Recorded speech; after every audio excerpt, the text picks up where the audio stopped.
কবিতার শিরোনাম ভাগ্য বিড়ম্বিতময় মহারাজ কংস।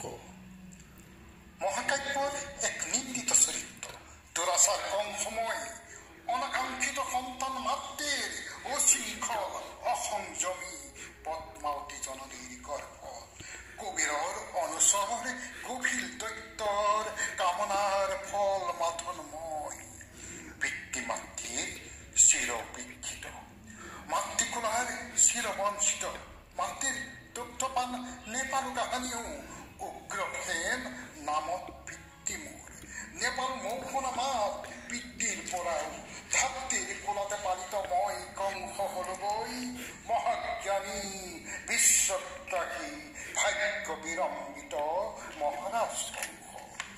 দত্তযুদ্ধ মল্লস্বত পথিকের গুণ, কোবলয়ী মুষ্টিক সানুর সকল ত্রাসিত হই মোর সেবক, পিতৃমাতৃৰ উপেক্ষিত কংস হৈ পৰো মই যে তিলকৰ অধিপতি, ভাগ্যক ৰাখিব বিচাৰো মোৰ হাতৰ মুঠিত, ভাগ্যক প্ৰতিহত কৰি মৃত্যুক জিনিব বিচৰা দুৰন্ত আত্মবিশ্বাসী কংসময়।